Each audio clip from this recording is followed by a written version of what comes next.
follow the money and expose some people. These people call themselves anti-racists. You may have heard of Ibram X. Kendi. He's the head anti-racist. And he says, in order to truly be anti-racist, you also have to truly be anti-capitalist. Turns out he loves capitalism as bad as much as Milton Friedman. Kendi has made hundreds of thousands of dollars from his little white guilt shakedown. Let's break it down.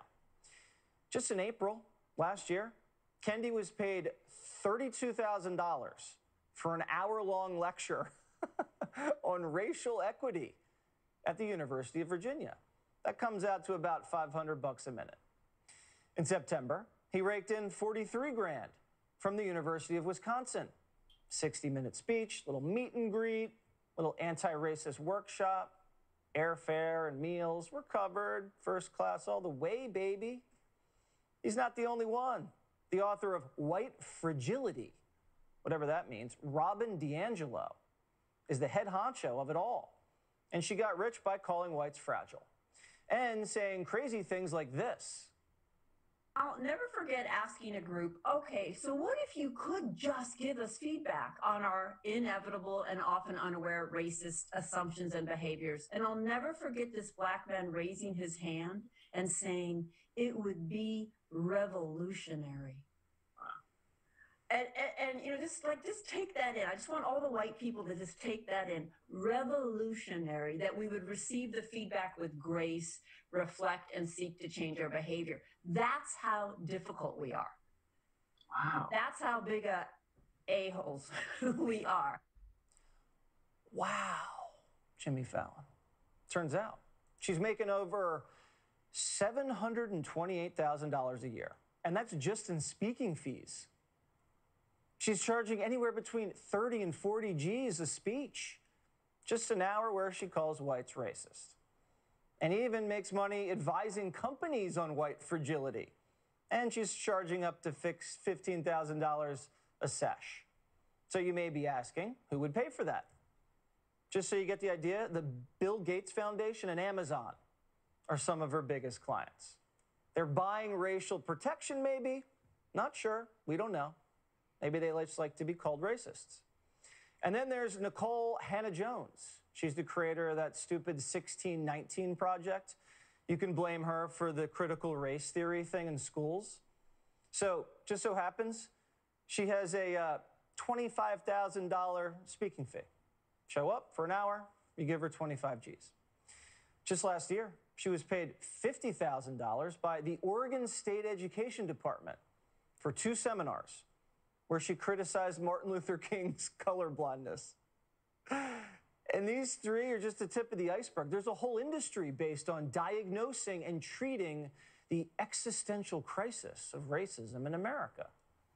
Read a couple of books, take a few CRT studies courses at Harvard or Vassar, learn the code words, do the work, and you too can go around lecturing employees of Fortune 500 companies on their lunch breaks. And you can get paid handsomely doing it. Like many big businesses.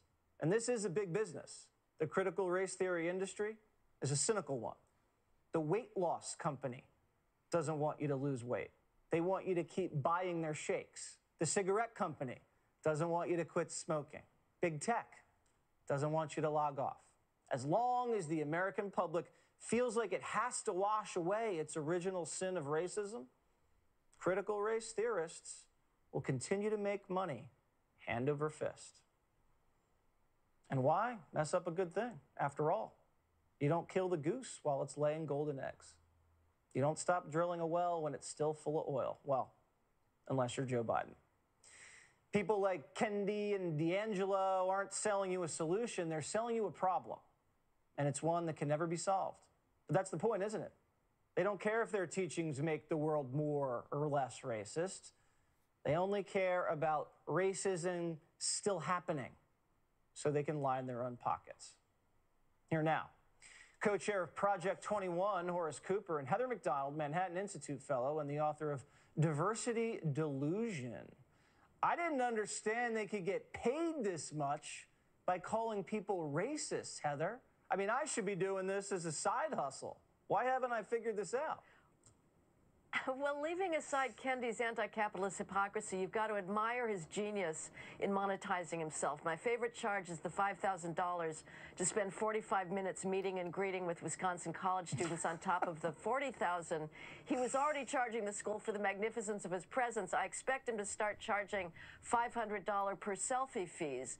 He's billing himself out at 10 to 20 times the rate of top partners in corporate law firms, and he doesn't even know anything.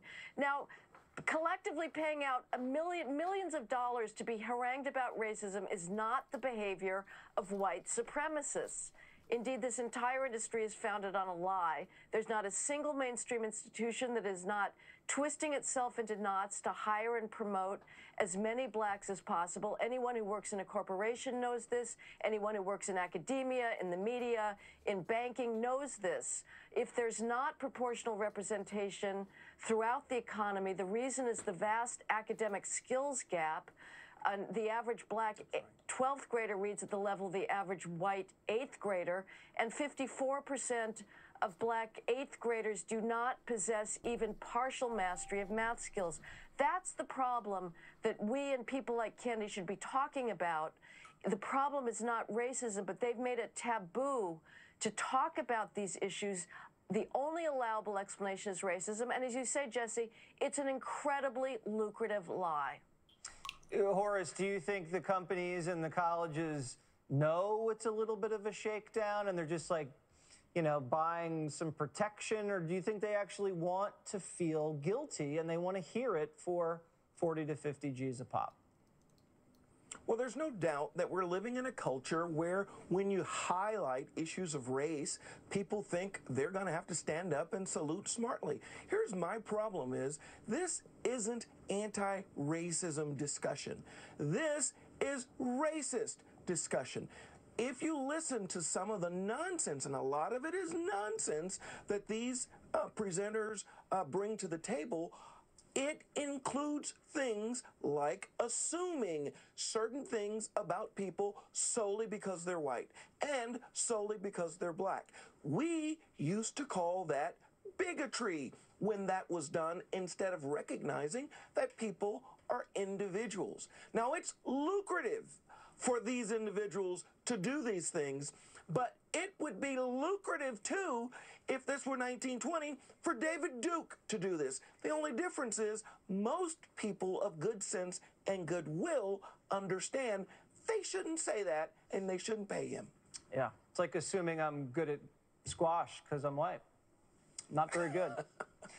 All right, thank you, guys. The